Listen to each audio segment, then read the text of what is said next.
Bienvenue sur Côté Blog, le blog d'Archambault.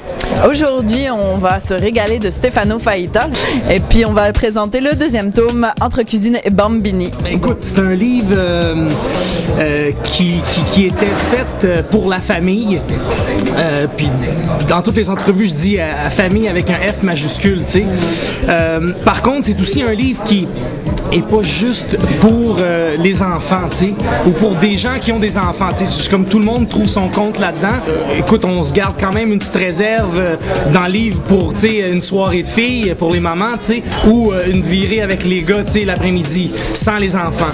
Fait que non, mais le livre est vraiment, c'est vraiment un livre pour introduire les enfants à la famille, puis à la cuisine, puis pour démontrer que on veut que les enfants soient avec nous au quotidien, tu sais. Qu'est-ce qui arrive quand tu as des enfants, c'est qu'on se rejoint dans différentes façons, tu sais, comme le brunch devient un moment le dimanche matin qui est le fun, qu'on peut-être on pensait pas avant, tu sais. Il y a tout le début qui est plus enfantin, si on veut, avec la section pour les enfants, où ce qu'on a des purées et des trucs que les enfants, 2 purées seulement, parce que je voulais pas non plus un livre juste des purées, là, tu sais, je veux dire, écoute, à un moment donné, des purées, on en a assez, là, mais tu sais, puis c'est plus des plats pour les enfants, puis c'est tous des plats que moi je mangeais quand j'étais jeune, puis des plats que je trouvais qui étaient bons pour introduire des nouvelles saveurs aux enfants. Par contre, dans le même chapitre, dans les trucs, tu retrouves des moyens pour prendre ces recettes-là puis les adapter pour les parents ou les adultes. On a aussi ajouté la section de la gardienne. Je pense que tous les parents ont le même sentiment que moi. C'est dur, premièrement, de trouver une bonne gardienne. Puis tu sais, il faut que tu aies quelqu'un de confiance et tout.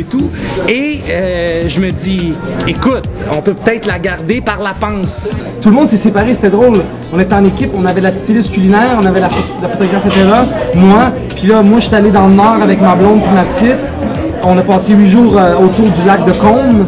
Puis, tu sais, la photographe est allée au Cinque Terre, qui est une place extraordinaire. Puis la styliste est allée en Toscane. Fait que tout le monde était fait comme... Okay. Pendant 8 jours, on a pris des vacances. Et c'est quoi d'être papa, en fait? C'est quoi cette nouvelle vie qui est aussi ta nouvelle œuvre?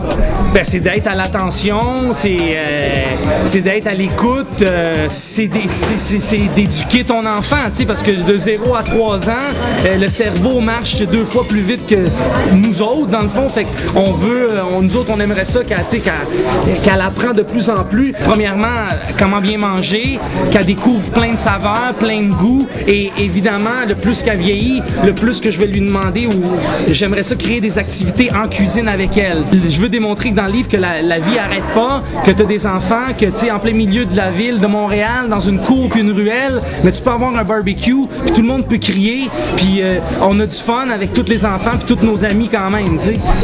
Est-ce que tu es gourmand et quelle est ta recette préférée si tu arrives à sélectionner une recette? Je suis très gourmand. J'ai pas vraiment une routine quand je mange, tu sais, je mange pas déjeuner, dîner, souper.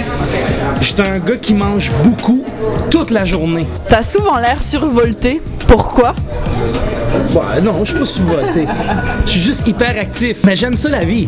Ouais, c'est bon. Écoute, je suis un gars qui bouge beaucoup, j'aime ça bouger, puis ma petite adore pas parce qu'elle est comme moi. Et si t'avais un dernier mot à dire à tous tes fans ou futurs fans? Cuisinez bien,